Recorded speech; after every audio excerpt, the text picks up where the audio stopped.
தாவேக்காவுக்கும் திமுகவுக்கும் தான் அடுத்த நேரடி போட்டி. அது கேட்கும் போது சிரிப்பா தான் இருக்கு. ரெண்டு பேருக்கு நடுவுல தான் போட்டியே. ஒன்னு டிவிகே, இன்னொன்னு டிஎம்கே. இன்னைக்கு சோஷியல் மீடியா கண்டென்ட்டே விஜயா மாறி இருக்கிறார் அப்படிங்கிறது தான். ஏன்னா விஜயை பொறுத்த வரைக்கும் ஒரு ஸ்டேட்மெண்ட் சொல்றாரு, மன்னராட்சி அப்படிங்கிறார். மாண்புமிகு மன்னராட்சி முதல்வர் அவர்களே. இல்ல அது எப்படி இவர் சொல்லலாங்கிற, நான் அதான் ஸ்ட்ரக்சர் மாறலாம் சொல்றாரு. அதை தான் சொல்றேன். இப்போ எஸ்சிஎஸ்சி இல்லைன்னா விஜய் இல்லை, அப்போ வாரிசு தானே விஜய் எம்எல்ஏ ஆயிட்டாரு. ஆமா, மக்கள் வாக்களித்ததன் மூலியமாக துணை முதலமைச்சர் ஆயிட்டாரு. அப்படின்னா எடப்பாடி பழனிசாமி யாரு? ஜெயலலிதாவுக்கு வாக்களித்தார்கள் மக்கள். நான் ராஜா அப்படின்னா என் மகனுக்கு நான் கிரீடத்தை தூக்கி வைப்பது. எந்த ஒரு மக்கள்கிட்டையும் எந்த ஒரு அமைச்சரவையிலும் யார்கிட்டையும் ஒப்புதல் கேட்க வேண்டிய தேவையில்லை. அதுதான் மன்னராட்சி. திட்டமிட்டு திமுகவை தாவேக்காவை வளர்த்து விடுகிறது அப்படிங்கிறத ஒரு பார்த்து. ஏன் எங்களுக்கு நான் என்ன சொல்றேன், முதல்ல விஜயை வளர்க்க வேண்டிய அவசியம் எங்களுக்கு என்ன? எங்களுக்கு நாட்டுல 1008 பிரச்சனைகள் இருக்கு. ஓட்டு பிரிவு கேட்கணும். இதுக்கு மேல எல்லாமே கேட்டாரு. எங்க கேட்டாரு? எங்க கிட்ட இருந்து ஜிஎஸ்டி வாங்கிட்டீங்க, எங்களுக்கு கொடுக்க வேண்டிய நிதியை கொடுங்க. பயமா மோடி அவர்களே, பிரதமர் அவர்களே, தமிழ்நாட்டை பார்க்கும்போது கேர்ஃபுல்லா டீல் பண்ணுங்க அப்படி இதே வெர்பாட்டிமா அவர் சொல்றாரு. தமிழ்நாட்டுல இருந்து வர ஜிஎஸ்டியே கரெக்டா வாங்கிக்கிறீங்க, ஆனா தமிழ்நாட்டுக்கு பட்ஜெட்ல நிதி ஒதுக்க மாட்டேங்கிறீங்க. தமிழ்நாட்டை கொஞ்சம் கேர்ஃபுல்லா ஹேண்டில் பண்ணுங்க சார். சார் இங்க நீங்க எதை செய்யணும் அப்படிங்கறத நினைக்கிறீங்களோ, விஜயகாந்த் போல களத்துக்கு வாங்க. நான் பயப்படவே இல்லை. எதுக்கு பரபரப்பு? ஏன் வந்துருவாரோ போயிருவாரோ செஞ்சிருவாரோ வாங்க. இது என்ன ஒரு எனக்கு சிரிப்பா தானே இருக்கு நீங்க பேசுறது. இப்பயுமே நான் சொல்றேன், ஒரு சிரிப்பா தான் கடந்து போறேன். எங்களுடைய வலிமை எங்களுக்கு தெரியும். உடற்கண்மைகளே, இன்றைய நமது சிறப்பு நேர்காணலில் திமுகவுடைய செய்தி தொடர்பாளர் திரு விக்கி அவர்கள் நம்முடைய இணைந்திருக்கிறார். பல்வேறு நடப்பு அரசியல் குறித்தும் திமுக மீது வைக்கக்கூடிய விமர்சன பார்வைகள் குறித்தும் அவரிடம் கேட்டு தெரிவோம். வணக்கம். தாவேக்காவுக்கும் திமுகவுக்கும் தான் அடுத்த நேரடி போட்டி. அது கேட்கும் போது சிரிப்பா தான் இருக்கு. ஏன்னா யதார்த்த களத்தை புரிந்து அரசியல் செய்பவர்களாக விஜயோ விஜய் கூட இருக்கிற நபர்களோ அப்படிப்பட்டவர்களாக இல்லை. நீங்கள் எல்லா மேடைகளிலும் விஜய் பேசிய பேச்சுக்கள்லாம் எப்படி இருக்குங்கிறது நம்ம பொதுவெளியில் பார்க்குறோம். இன்றைக்கி சோஷியல் மீடியா கண்டென்ட்டே விஜயா மாறி இருக்கிறார் அப்படிங்கிறது தான். ஏன் அவர் கோட் பண்ண ஒரு சென்டென்ஸை கோட் பண்ணுறாரு, ஒரு கவிதையை குறிப்பிடுறாரு. அது எழுதினவர் பார்த்தீங்கன்னா வேறு யாரோ இருக்கிறாரு. ஸோ அப்போ தவறான பாதையில் விஜயை வழிநடத்தக்கூடிய ஆட்களோடு விஜய் பயணித்து கொண்டிருக்கிறார். இன்னும் அரசியல் புரிதலற்ற நபராக இருக்கிறார் அப்படிங்கிறது தான். ஏன்னா விஜயை பொறுத்த வரைக்கும் ஒரு ஸ்டேட்மெண்ட் சொல்கிறார், மன்னராட்சி அப்படிங்கிறார். இந்திய விடுதலைக்கு பிறகு மன்னராட்சி இந்தியாவில் நடக்குதான்னு விஜய்க்கு தெரியுமான்னு எனக்கு தெரியல. அப்போ ஏன்னா அரசர்கள் காலத்தில் மன்னராட்சிங்கிறது தந்தைக்கு பின்னால் மகனுக்கு முடிசூட்டுவது மன்னராட்சி. சரி, அரசர்கள் காலம் முடிஞ்சிச்சு. அதுக்கு அடுத்தது ஆங்கிலேயர்கள் காலம் வந்துடுச்சு. ஆங்கிலேயர்கள் காலத்துக்கு பிறகு சுதந்திர இந்தியா பிறந்து விட்டது. சுதந்திர இந்தியாவில் குடியரசாகி நாம இன்னைக்கு மக்களால் தேர்ந்தெடுக்கப்பட்ட உறுப்பினர்களாக, சட்டமன்ற உறுப்பினர்களாக, நாடாளுமன்ற உறுப்பினர்களாக தேர்ந்தெடுக்கப்பட்டு இன்னைக்கு மத்தியிலும் மாநிலத்திலும் ஆட்சி நடத்துகிற அதிகாரத்தை மக்களிடத்துல கொடுத்திருக்கிறோம். அப்படி இருந்தும் அந்த ஸ்ட்ரக்சர் மாறலைன்னு தான் அவர் குற்றம். இல்ல அது எப்படி இவர் சொல்லலாங்கிற, நான் அதான் ஸ்ட்ரக்சர் மாறல சொல்றாரு. அதை தான் சொல்றேன். இப்ப எஸ்சிஎஸ்சி இல்லைன்னா விஜய் இல்லை, ஒத்துக்குவீங்களா இல்லையா?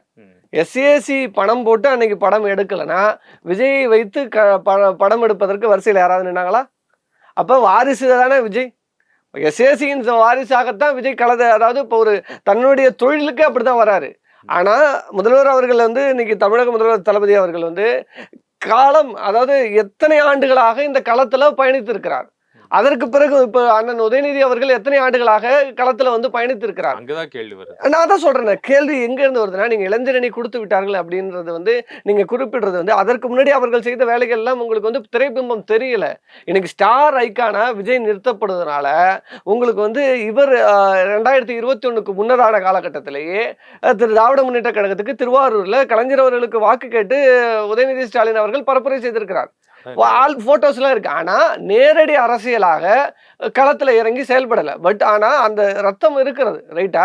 நீங்க திராவிட இயக்க சிந்தனையோடு வளர்ந்த ஒரு குடும்பத்தை நீங்க அவர்களுக்கான பங்கு இல்லைன்னு சொல்ல முடியும். இன்னொன்னு, நீங்க கட்சி திராவிட இயக்க சிந்தனை கூட இருக்கக்கூடிய திரு துரைமுருகன் அவர்கள் வீட்லயோ, கே நேரு அவர்கள் வீட்லயோ, பொன்முடி அவர்கள் வீட்லயோ, இவங்க யார் வீட்லயுமே திராவிட இயக்க சிந்தனைகள் இல்லையா அப்படிங்கறதான் தாவைக்க வைக்கக்கூடிய ஒரு கேள்வி. இப்ப நான் என்ன கேக்குறேன்னா, இதை முடிவு பண்ண வேண்டியது பொதுக்குழு. ஒரு கட்சியின் அதிகாரத்தை தீர்மானிக்கிறது பொதுக்குழு, அதன் தலைமை. அப்ப ஒரு கட்சியின் தலைவரை தேர்ந்தெடுக்கிறது பொதுக்குழு தான். அப்ப பொதுக்குழு யாரை தேர்ந்தெடுக்கணும் அப்படிங்கிறது முடிவு செய்யும். இன்னைக்கு தலைவராகப்படலை. அண்ணன் உதயநிதி ஸ்டாலின் அவர்கள் இளைஞரணியின் பொறுப்பு செயலாளராக இருக்கிறார். அவ்வளவுதான். அவர் சேப்பாக்கம் திருவல்லிக்கேணி சட்டமன்ற தொகுதியில் போட்டுவிட்டு மக்களால் வாக்களிக்கப்பட்டு இன்னைக்கு சட்டமன்ற உறுப்பினராக ஆகி அமைச்சராக ஆகி இன்றைக்கு துணை முதல்வராக ஆகியிருக்கிறார். அப்ப மக்கள் வாக்களித்து வெற்றி பெற்றிருக்கிறார். ஆனா விஜய் இன்னும் களத்துக்கே வரல. வாக்களித்து எம்எல்ஏ ஆயிட்டாரு. ஆமா, மக்கள் வாக்களித்ததன் மூலியமாக துணை முதலமைச்சர் ஆயிட்டாரு. நான் என்ன சொல்றேன், அதுதான் சொல்றேன். ஃபண்டமெண்டலே புரியாம பேசுறீங்க. மக்கள் முதலமைச்சருக்கு வாக்களிக்கல, அதை முதல்ல தெரிஞ்சுங்க. மக்கள் யாரும் முதலமைச்சர்களுக்காக வாக்களிக்க போறதில்ல. சட்டமன்ற உறுப்பினர் வேட்பாளர் இல்லாம இல்ல இல்ல அதுதான் சொல்றேன். சட்டமன்ற வேட்பாளர் சரி சரி நான் நீங்க சொல்ற கோட்பாட்டுக்கே நான் எடுத்துக்கிறேன். அப்படின்னா எடப்பாடி பழனிசாமி யாரு? ஜெயலலிதாவுக்கு வாக்களித்தார்கள் மக்கள் முதலமைச்சர் வேட்பாளராக முன்னிறுத்தி. எடப்பாடியை எப்படி இறந்து போன சூழலும் இது ஒன்றா? அதான் சொல்றேன். எடப்பாடியை எப்படி ஏற்றுக்கொண்டார்கள்? அல்ல ஓ பன்னீர்செல்வம் எப்படி துணை முதல்வராக வந்தார்? துணை முதல்வர் என்று போர்ட்ரேட் பண்ணி தேர்தல் களத்தில் நிற்கிறோமா? முதல்ல அடிப்படை என்னன்றதை புரிஞ்சுக்கணும். விஜய் அரசியல் மாதிரி நம்ம பேசிடக்கூடாது. இங்க மக்களால் தேர்ந்தெடுக்கப்பட்டவர்கள் முதல்ல சட்டமன்ற உறுப்பினர்கள். சட்டமன்ற உறுப்பினர்களால் தேர்ந்தெடுக்கப்படுகிற நபர் முதலமைச்சராக பொறுப்பேற்கிறார். அதே போல சட்டமன்ற உறுப்பினர்களாக தேர்ந்தெடுக்கப்பட்டவர்களை அமைச்சர்களாக நியமனம் செய்வதற்கான அதிகாரம் முதலமைச்சருக்கு இருக்கிறது. சோ இதன் அடிப்படையில தான் உதயநிதி அவர்கள் அமைச்சராகிறதும் இன்றைக்கு துணை முதலமைச்சராகிறதும் இந்த கிரைட்டீரியின் அடிப்படையில் தான். இது சட்டம் வரையறுக்கப்பட்டிருக்கு. இந்த ஸ்ட்ரக்சரே தெரியாம விஜய் பேசுறாரு. ஆமா பேசுறாரு. அதுதான் நீங்க புரிஞ்சுக்கணும். மன்னார் ஆட்சின்னு கோட் பண்றது அடிப்படை முட்டாள்தனம், அரசியல் அறிவிலித்தனம் அப்படிங்கறத வெளிப்பாடு. மன்னராட்சிங்கிறத கோட் பண்ணவே கூடாது. நீங்க இறங்கி களத்துல நில்லுங்க, மக்கள் தான் உங்களுக்கு வாக்களிக்க போறாங்க. இந்த பேட்டி ஆரம்பிக்கும் போது திரு விக்கி அவர்கள் சொன்னது என்னன்னா, மன்னராட்சிங்கிறது ஒருத்தருக்கு பின் ஒருத்தராக வர வேண்டியது, முடிசூட்டுவது. மக்கள்கிட்ட கேள்வியே கேட்கறது கிடையாது. நான் ராஜா அப்படின்னா என் மகனுக்கு நான் கிரீடத்தை தூக்கி வைப்பது. எந்த ஒரு மக்கள்கிட்டையும் எந்த ஒரு அமைச்சரவையிலும் யார்கிட்டையும் ஒப்புதல் கேட்க வேண்டிய தேவை இல்லை. அதுதான் மன்னராட்சி. நேரடியாக கூப்பிட்டு நான் யாரை அடுத்த மன்னராக அறிவிக்க வேண்டுமோ நான் அறிவித்து விடலாம். அந்த அதிகாரம் மன்னராட்சியில் இருந்தது. ஆனா இன்னைக்கு மன்னராட்சிங்கிறது இருக்கா? மக்கள் வாக்களிக்கப்பட்டாதான் ஒரு சட்டமன்ற உறுப்பினரே ஆக முடியும். மக்கள் வாக்களிக்காம திட்டமிட்டு திமுகவை தாவேக்காவை வளர்த்து விடுகிறது அப்படிங்கிறத ஒரு பார்வை. ஏன் எங்களுக்கு நான் என்ன சொல்றேன், முதல்ல விஜயை வளர்க்க வேண்டிய அவசியம் எங்களுக்கு என்ன? எங்களுக்கு நாட்டுல 1008 பிரச்சனைகள் இருக்கு. ஓட்டு பிரியும். நான் என்ன சொல்றேன், ஓட்டு பிரியறதுனால எங்களுக்கு என்ன லாபம்? எங்களுக்கு ஒரு லாபம். ஆளுங்கட்சியா வந்துடலாம், என்ன லாபம்? இல்ல இப்ப நான் அரசியல்வாதி அடிப்படையில சொல்றேன், விஜய் யாருக்கு எதிராக பேசுகிறார்? திராவிட முன்னேற்ற கழகத்துக்கு எதிராக பேசுகிறார். எந்த எல்லை வரை பேசுகிறார், எவ்வளவு தூரம் பேச வைக்கப்படுகிறார் என்பது கணக்கு. இல்ல நான் என்ன சொல்றேன், வெளிப்படையாக ஒன்றிய பாஜக அரசை நோக்கி பேச வேண்டிய கருத்துக்களை எல்லாம் மழுங்க பேசிவிட்டு வலிமையாக இந்த பொதுக்குழுல ஓபனா பேசுறேன். எனக்கு என்னமோ பயமே இல்ல, ஒண்ணும் இல்ல, நான் பேர் சொல்லணுமா வச்சுக்கோங்க, நான் அதான் கேட்கிறேன். ஏன்ஜி மோடிஜின்னு சொல்றாரு. அத ஏன்ஜி மோடிஜின்னு சொன்னா பிரச்சனை இல்ல. ஏன்ஜி மோடிஜி தமிழ்நாட்டுக்கு கொடுக்க வேண்டிய உரிமைகளை எல்லாம் ஒரு விஷயங்களாக பறிக்கிறீர்களே, டிலிமிட்டேஷன் என்கிற பெயரால் தொகுதி வரையறை மறுவரையறை செய்கிறீர்களே, தேசிய கல்விக் கொள்கை என்கிற பெயரால் மாணவர்களின் உரிமைகளை நசுக்கிறீர்களே, 2000 கோடி கல்விக்கு கொடுக்க வேண்டிய நிதியை மறுக்கிறீர்களே, ஏன்னா ஆணையில் அடிச்சா மாதிரி கேட்க முடியலையே. என்ன கேட்கணும்?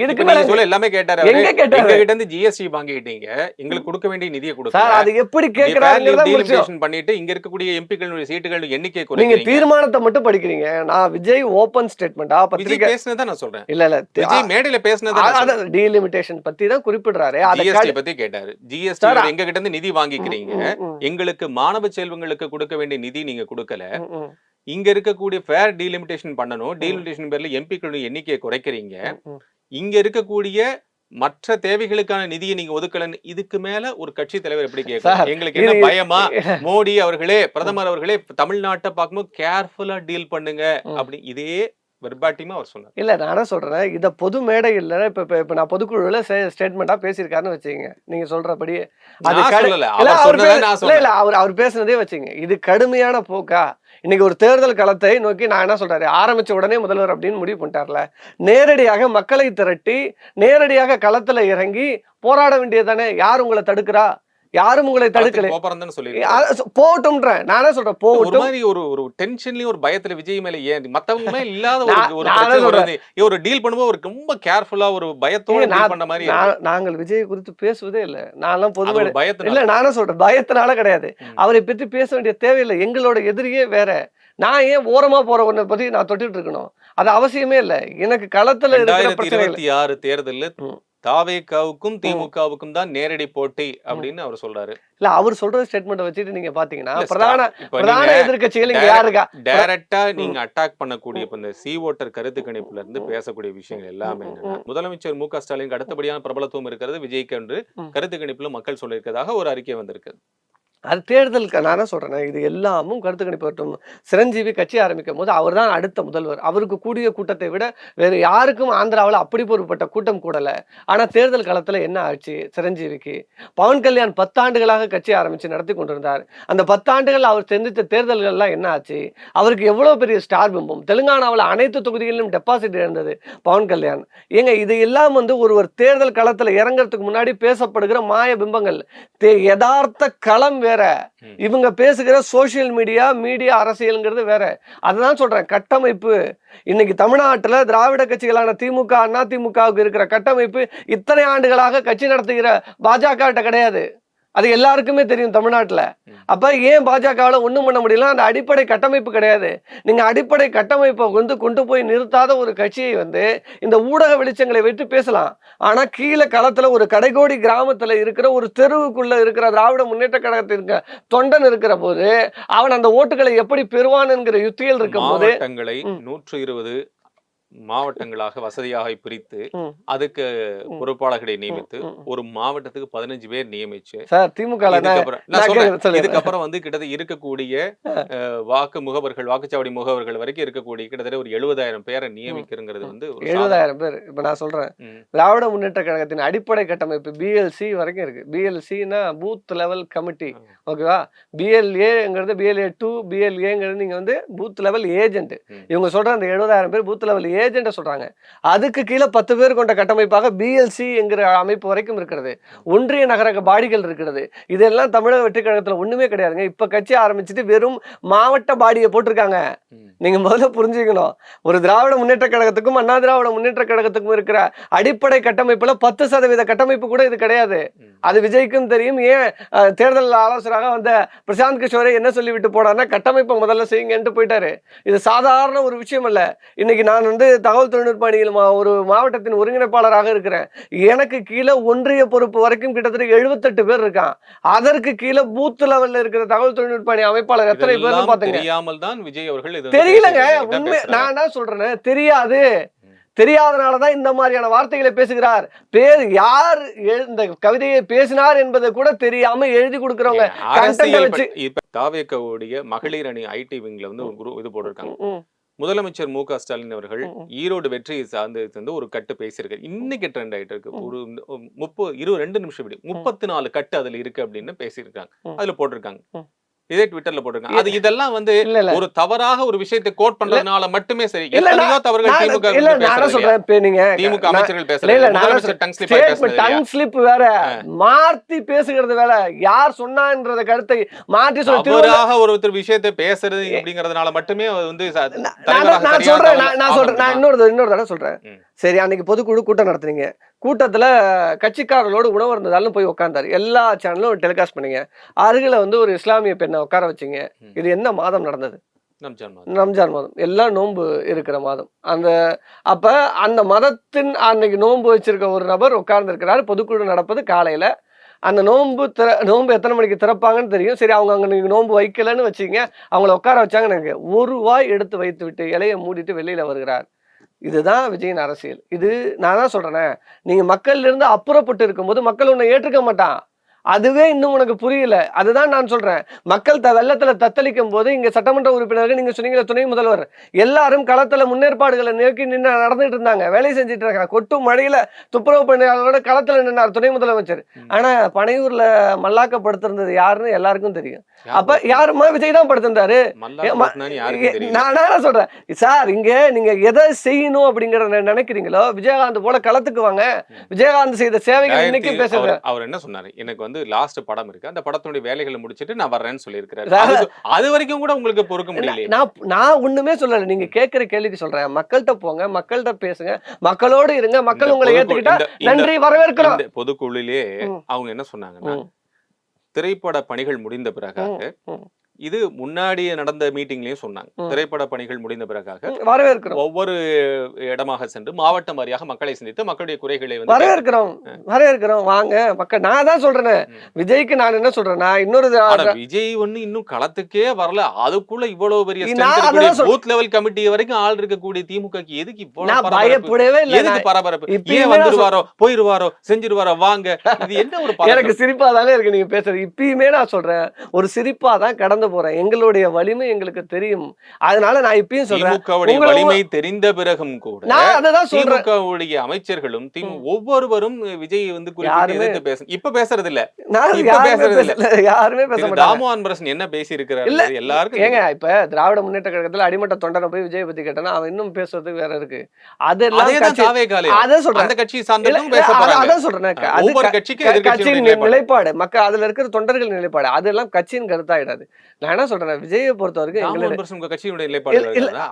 தனிப்பட்ட ஸ்டேட்மெண்டா இருக்குங்க கட்சி. நான் இப்ப ஒரு மாநில செய்தி தொடர்பாளர் பேசுறேன். நான் பேசுகிறது வந்து நான் வந்து ஒரு தலைமையோடும் இந்த உத்தரவு வாங்கி தான் பேச முடியும். நான் எல்லா பொது கருத்துக்களை என்னோட தனிப்பட்ட விஷயங்களை நான் பேசிவிட முடியாது. அப்ப நான் சொல்றது எங்கள் கட்சியை பொறுத்த வரைக்கும் விஜயை பெருசா நாங்க நினைக்கல. விஜய் வரட்டும், மக்கள்கிட்ட இறங்கட்டும், மக்களோட நிக்கட்டும், மக்களுக்கு சேவை செய்யட்டும், மக்களுக்கு தொண்டாற்றட்டும், பெருவெள்ளத்துல இறங்கி நின்று மக்களோட அரவணைக்கட்டும், மக்களுக்கான விஷயங்களை செய்து கொடுக்கட்டும். மக்கள் ஏற்றுக்கொள்கிறாங்க, வரவேற்கிறோம், முடிஞ்சிச்சு.